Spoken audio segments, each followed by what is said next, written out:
एक औरत जननी होती है जो संतान को जन्म देती है और कई रूप में पुरुषों की सहायक होती है, चाहे वो राजा महाराजा हो या फिर एक आम आदमी। वो पुरुषों की कई रूप में सहायक होती है, जैसे पत्नी, बेटी, माँ और कई रूपों में। लेकिन कभी कभी ये किसी न किसी वजह से या फिर इसका निरादर होने पर या फिर कई और वजह से घातक भी हो जाती है। हमारे पुराणों में, धार्मिक ग्रंथों में कई बार कई वजहों से कई सारे ऐसे कथाएं और किस्से शामिल हैं जिनमें ये बताया गया है कि महापुरुषों के और कई सारे पुरुषों का विनाश का कारण एक स्त्री बन गई, चाहे वो रावण हो, महिषासुर हो, महाभारत में दुर्योधन और दुशासन हो।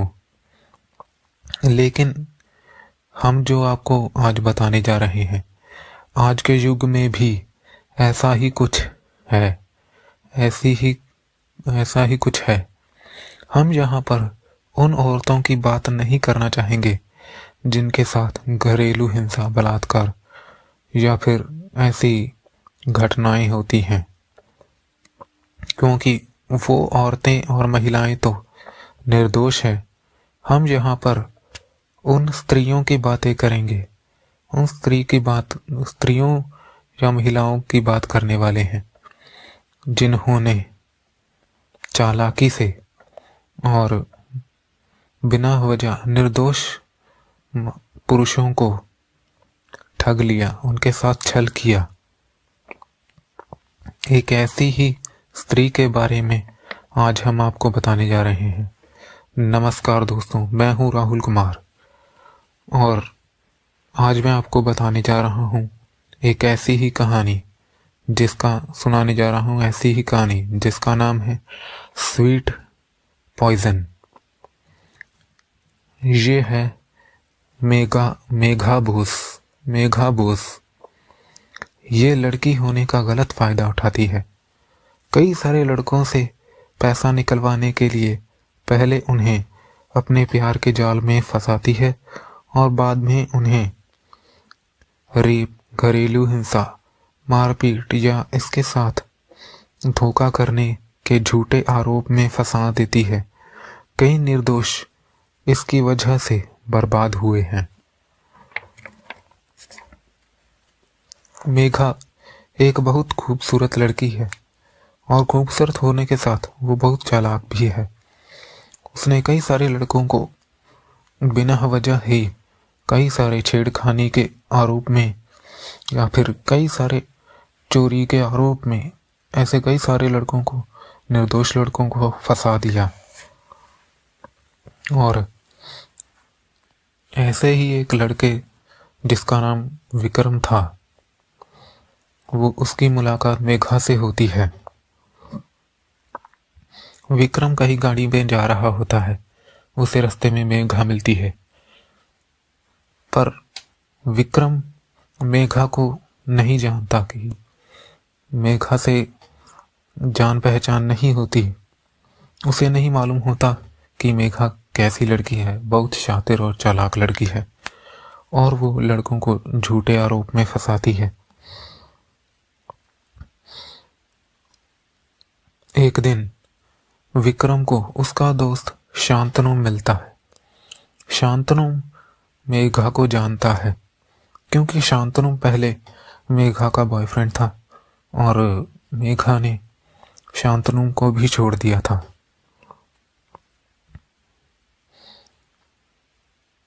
शांतनु जब मेघा को विक्रम के घर देखता है तो वो विक्रम से कहता है कि मैं तुमसे एक अकेले में बात करना चाहता हूँ। तो विक्रम पूछता है, हाँ कहो, बताओ, यहीं पर बताओ।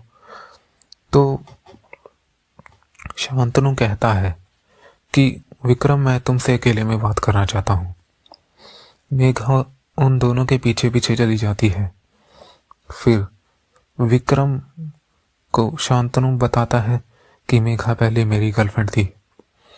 विक्रम को इस बात पर यकीन नहीं आता और वो शांतनु से झगड़ा करने लगता है और शांतनु को धक्के देकर अपने घर से बाहर निकाल देता है। और मेघा शांतनु से कहती है, तुमने बहुत अच्छा किया। और फिर मेघा विक्रम के कई सारे राज उसके दोस्तों से, रिश्तेदारों से जान लेती है, उसके बैंक अकाउंट, उसकी प्रॉपर्टी, सब कुछ। इसके बाद फिर मेघा अपना एक नया शिकार ढूंढती है, एक नया बॉयफ्रेंड ढूंढती है। इसकी खबर जब विक्रम को पता चलती है और जब मेघा विक्रम को के साथ छल कर लेती है, विक्रम को धोखा दे देती है, उसके पैसे लेकर भाग जाती है, तब विक्रम को एहसास होता है कि शांतनु सही था और वो शांतनु के घर जाता है और उससे माफ़ी मांगता है और कहता है, तुम सही थे यार, मैं ही गलत था, मेरी ही आंखों पर पट्टी बंधी हुई थी, मैं नहीं जान पाया कि मुझे क्या करना चाहिए और क्या नहीं करना चाहिए। फिर शांतनु विक्रम से बात करता है और एक बात कहता है, एक बात कहूँ? हाँ बोलो, विक्रम कहता है। शांतनु कहता है विक्रम से, आज हम उस लड़की को, मेघा को सबक सिखाने के लिए एक प्लान बनाते हैं। मेरा एक दोस्त बाहर से आ रहा है जो इंडिया में आज कई साल के बाद आ रहा है, जिसका नाम अरमान है। हाँ, तो हम मेघा को उससे मिलवाएंगे।